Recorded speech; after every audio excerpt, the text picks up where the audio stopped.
মটক জনগোষ্ঠীয় লোকৰ যিখন প্ৰমাণপত্ৰ কাষ্ট চাৰ্টিফিকেট দিয়াৰ মূল অধিকাৰ পোনপটীয়াকৈ সদৌ মটক সন্মিলনক এতিয়াৰ পৰা প্ৰদান কৰা হ'ল। পূৰ্বতে মটক সন্মিলনে কাষ্ট চাৰ্টিফিকেট দিছিল, কিন্তু OBC বৰ্ড ডেভেলপমেণ্ট বৰ্ড তৰফৰ পৰাও কাষ্ট চাৰ্টিফিকেট প্ৰদান কৰা হৈছিল। এতিয়া OBC ডেভেলপমেণ্ট বৰ্ডৰ ফালৰ পৰা তাক আঁতৰাই এককভাৱে মটক সন্মিলনক এই দায়িত্ব অৰ্পণ কৰাৰ কাৰণে এই ব্যৱস্থাক আমি আদৰণি জনাইছোঁ। আৰু একে সময়তে গুৱাহাটী চহৰত মটক জনগোষ্ঠী ছাত্ৰ ছাত্ৰীসকল, ৰোগীয়া লোকসকল বা অন্যান্য লোকসকলৰ সুবিধাৰ কাৰণে এটা মটক ভৱন নিৰ্মাণ কৰিবৰ কাৰণে চৰকাৰে এটা উপযুক্ত স্থানত ইয়াত ভূমি প্ৰদান কৰাৰ কাৰণে সিদ্ধান্ত গ্ৰহণ কৰে।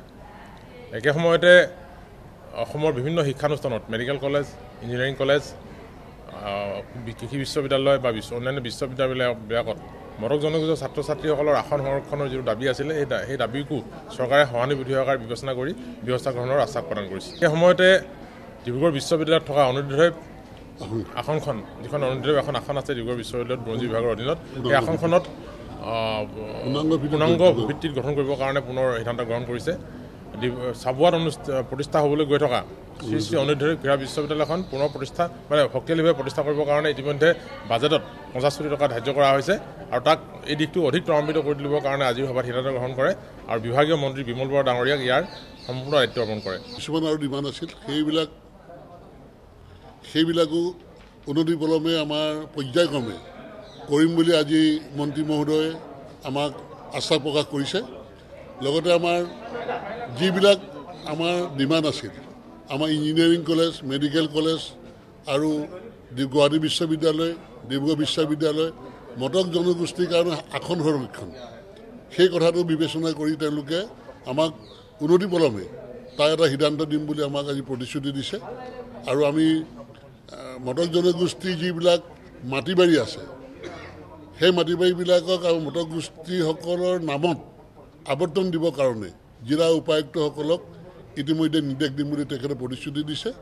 আৰু কিবা যদি অসুবিধা আছে, অসুবিধাবিলাক আমাৰ দূৰ কৰি পেলাই মটক জনগোষ্ঠীৰ সৰ্বাংগীন উন্নতিৰ কাৰণে পৰ্যায়ক্ৰমে সকলোখিনি কাম কৰিম বুলি আজি সভাত এটা ঐক্যমতত উপনীত হয়। আৰু সেইমতে প্ৰত্যেকেই সিদ্ধান্ত গ্ৰহণ কৰি আমাৰ মিটিংখন খুব ফলপ্ৰসূ হৈছে বুলি আমি অনুভৱ কৰিছোঁ। মটক জনগোষ্ঠীৰ কেওটা সংগঠনে দীৰ্ঘদিন ধৰি আমি যিবিলাক আমাৰ অভাৱ অভিযোগসমূহ আমি চৰকাৰক দৃষ্টিগোচৰ কৰাই আহিছিলোঁ, সেই অভাৱ অভিযোগসমূহৰ ওপৰত আজি বিস্তীৰ্ণভাৱে আলোচনা কৰা হয়। আৰু বিশেষভাৱে আমি মটক জনগোষ্ঠীৰ যি জনজাতিকৰণৰ দাবী, এই দাবীক লৈ আমি দীৰ্ঘদিন ধৰি জন্মলগ্নৰ পৰা 1939 চনৰ পৰা আমি সংগ্ৰাম কৰি আহিছোঁ। আৰু এই বিষয়টো বিভিন্ন সময়ত আমাৰ চৰকাৰৰ লগত আলোচনা হৈছে, কেন্দ্ৰীয় চৰকাৰৰ লগত, ৰাজ্য চৰকাৰৰ লগত আলোচনা মিলিত হৈছোঁ। কিন্তু শেহতীয়াকৈ বিভিন্ন সময়ত অসমৰ বৰ্তমানৰ যিখিনি এক্সিষ্টিং যিখিনি ট্ৰাইবেল আছে, ট্ৰাইবেল সংঘ আৰু CCTUৱা তেখেতলোকৰ যিটো সন্থা, তেখেতলোকেও ইতিমধ্যে মটক জনগোষ্ঠীক তেখেতলোকে জনজাতিকৰণৰ ক্ষেত্ৰত প্ৰদান কৰাৰ ক্ষেত্ৰত তেখেতলোকে আমাৰ মাজত থকা যিসমূহ বৈশিষ্ট্য, সেই বৈশিষ্ট্যসমূহৰ প্ৰতি লক্ষ্য ৰাখি তেখেতলোকে আমাক জনজাতিকৰণৰ মৰ্যাদা দিয়াত কোনো ধৰণৰ অসুবিধা নাই বুলি আজি মুখ্যমন্ত্ৰীৰ মুখেৰে আমি জানিব পাইছোঁ। তো সেইকাৰণে আমি ট্ৰাইবেল সংঘকে আদি কৰি আমি CCTUৰ প্ৰতিগৰাকী বিষয়াক আমি ধন্যবাদ জনাইছোঁ। আদিম ভূমিপুত্ৰ হিচাপে আমি একেলগে একত্ৰিতভাৱে অসমত থাকিব লাগিব। তো সেই গতিকেলৈ অনাগত দিনতো জনজাতিকৰণৰ ক্ষেত্ৰত যাতে ট্ৰাইবেল সংঘই হওক বা CCTUৱাই হওক, আৰু সমান্তৰালভাৱে অসম চৰকাৰৰ যি দায়িত্ব, সেই দায়িত্ব যাতে সুচাৰুৰূপে পালন কৰি আমাক ন্যায্যতা সহকাৰে যদি জীয়াই ৰাখিব পৰা যিটো ব্যৱস্থা, সেইখিনি প্ৰদান কৰিব বুলি আমি আজি এই সভাত আমি আশ্বাস গ্ৰহণ কৰিব পাৰিছোঁ। আমি এটাই কথা জনাইছোঁ, চৰকাৰে আমাক আশ্বাস প্ৰদান কৰিছে মটক জনগোষ্ঠীক যি এককালীন সাহায্য 125 কোটি টকাৰ প্ৰথম কিস্তি 25 কোটি টকা ইতিমধ্যে দিছে।